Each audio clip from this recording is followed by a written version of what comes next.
Good afternoon to all of you. Actually, the last time I went to the podium was around 15 months ago, and I was teaching advanced statistics in the US. And such a diverse audience was a challenge for me. And this presentation actually was not prepared for you. This was prepared for this next session, which is for the finance secretaries to be moderated by Mr. Agarwal. But then, in this presentation, there are some important success norms which I'm sure I should share with you. Both the speakers he's talked about the context, he's spoken about the IIM study. There's a point to something very important, and that is the context. You have to have contextual solutions. As I was discussing with the SAP Vice President earlier, the issue is implementation. If we can implement all this in this political atmosphere with people, we are a success. One of my research interests was how to make the IAS successful in a political atmosphere. 4 themes to discover from empirical literature and case studies. One was political engagement. In the American lexicon, there is no word as political interference. Politics is not seen as interference. The moment you call it interference, it's something external to you. And you start looking at it as a foe. Therefore, my presentation. When I joined as Secretary IT, I met the CM. And I asked him, so what do you want out of IT from e-governance? He says, Samir, I'm interested in e-governance. And this is what he said. For me, use this ICT for development. But remove this interface between the citizen and the government officer. That is the only sustainable way of removing corruption at the root. Disintermediate the process. And if you cannot do that, give a choice to the citizen. Let him not only go to the inspector in the office, but let him have 3 or 4 other accredited agencies. Introduce choice. These are 2 mandates given to me. Once I was given this mandate, as usual, as a researcher, I did a lot of literature review, combined it with the repertoire of my practical experiences, and this is what I designed in the last 1 month. How to produce these intermediating effects. Now, the best way would be to remove the human being in between and introduce a web-based system. You go to the internet, just go to the website, pay your money, take your permissions. If some inspection is not required, even if an inspection is required, you could do it post facto. Get the certificate and be inspected later. But the majority of the citizens, they don't have accessibility. The digital divide, we keep on listening to that. Therefore, what do? We introduce a facilitator, somebody who adds value to the process. Not the value which Mr. S.R. Rao was talking about, but the value which she was talking about. There are 2 sorts of values they've been talking about. Therefore, we have to identify and nurture such facilitators. How do we do it? I looked around and said, what was there in Andhra Pradesh? These projects are path dependent. What have we done? So what did I find? I found we had the e-Seva, one of the successful projects, running on a business model. We don't subsidize it at all. And then on the other side, there was the national e-gov plan with the CSCs. The CSCs haven't really succeeded the way they were expected. I'm not saying they're a failure, it's still a little early to say anything, but we haven't met the timelines. So, after talking to the stakeholders, I found that if I could connect my e-Seva centers to the CSCs, I gave them access to all these government services, make them profitable immediately. And that's what we're doing now. So, we are linking our 263 e-Seva centers spread throughout Andhra Pradesh to this 4,687 Rajiv Service Centers. We give them access to G2C services, which makes them earn, a decent profit. And on top of that, we are going to load the B2C services. For example, LIC Premium, collection of LIC Premium. So this is the hub and spoke, the well-known model in retailing, Walmart. I used to do some gravity modeling in which we used to determine what was the minimum distance between two Walmart and another retail. So a hub and spoke is a model which is well known in retailing. So we use that model in e-governance. There is a state e-governance plan in which we identified 222 services by around 25 departments. And now I come to the second success factor. As all of them have said, it should be driven by administrative requirements, by governance requirements. You cannot have technological goals and then try to mold administrative procedures, processes, and practices to meet those technological goals. So what did we do? We had the state e-governance plan, 222 services. We said these services we are going to give to the citizens through the e-Seva centers and the Rajiv Service Centers. This is just part of conceptual. Typically in nation, the state passed through the 4 I's.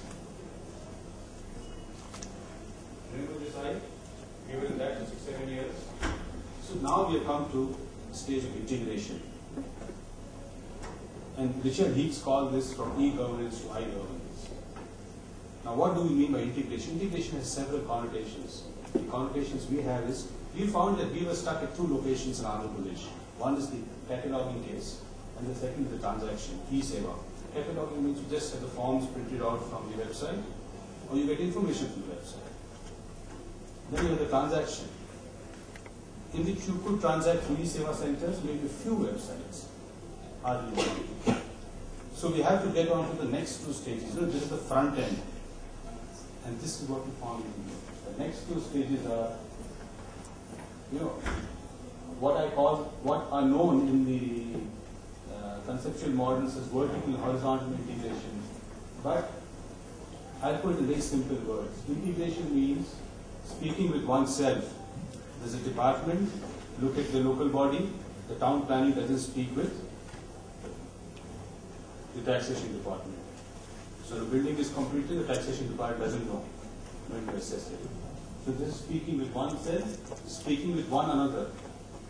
The moment property is registered, the registration department doesn't tell the municipal department.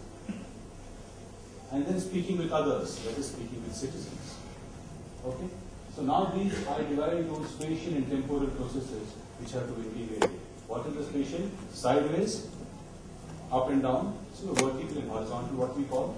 And the temporal, it's important to look at the pattern. Now, we have a registration department. One of the successful projects was the card project. And in this card project, they have put decentralized servers. And from 1999 onwards, they have all the transactions which have been digitalized. But there are 13 crore papers lying before 1999. You cannot destroy any registration documents. It's people's right to property. So what to do with that? That's what I found last. So the spatial and the temporal, with the spatial having 2, the sideways and up and down.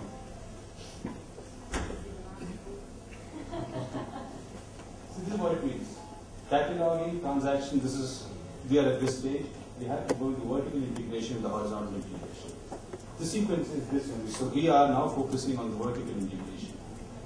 See, local systems lead to higher systems within similar functionalities. I'll also come to 1 or 2 cases. Now the vertical integration now refers to local, state and central governments connected for different functions of service in government. Example, you take a driver's license registration system, maybe linked to national database of all licensed truckers for across state. At that time we have 2 licenses, 3 licenses, each state 1 license. Or once a business files for a business license in Hyderabad, this information is propagated to the Commission of Industries business licensing system and to the central government to get related permissions. There are some cases which require both central and state level permission. Now what is horizontal integration, which is the next step we will be going to, is the integration across different functions and services.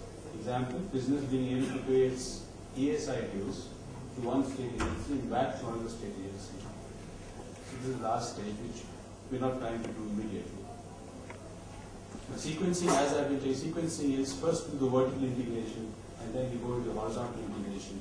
Based on the principle of similarity, it's much more easy to integrate vertically than horizontally. Now let us look at the registration department. They are decentralized system registration implemented during the late 1990s. Electronic records are available after 1999. Therefore, how to do for this 13 crore?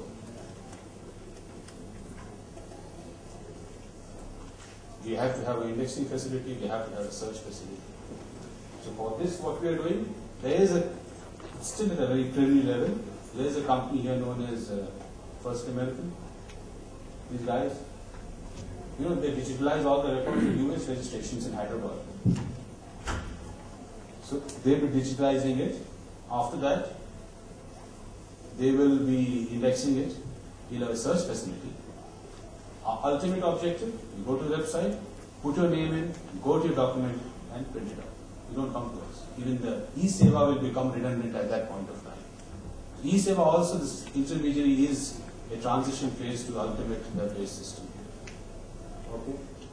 Then we have 20,000 registration of firms and societies by registration department. This we are planning to do automatic, and any inspection can be done after the certificates are given. We had a program e-Suvidha, we spent a lot of money, modular approach, they were not talking to one another. E-MAS, the municipal administration system and the information system. E-MAS has 16 modules, 16 out of which 8 interact with the public and 8 don't. These 8, I would call it in Richard Heath's terminology, partially successful. So now we are again going for a DPR to integrate all these vertically and also horizontally within the municipality. So all the municipalities know. What is the aim? The aim is you file a building application online and you get the permission online. The major problem for us was the blueprints, uploading the blueprints. So we are sort of wrestling with those issues, and the discussion I had last week was, why don't you put all the building permissions on the web? Who is the best person to supervise the construction of a building? The neighbor. If you're going to stop his air and light, he's going to tell somebody or book a case against you. My problem is I don't know what is the permission given to the guy next to me. I don't know what is the setbacks, the other building permission parameters. So look at that, we introduce this concept of public vigil here also.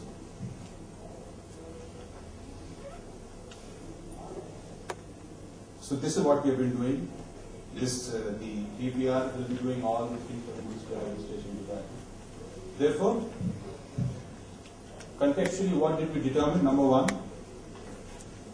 it has to meet the political agendas. You have a great rational plan. All the IIMs teach great rational plans. None of them really work. Again, I'm not trying to pass a judgment, but two famous private sector managers, Deveshwar and Lucy Modi, came to Air India. It doesn't work that way. Because you have politics, you have people. You just tell somebody it doesn't happen in government, you have to implement at every stage there are problems which are. Maybe it's there in private sector also. Therefore, this is different. They have to have contextual solutions.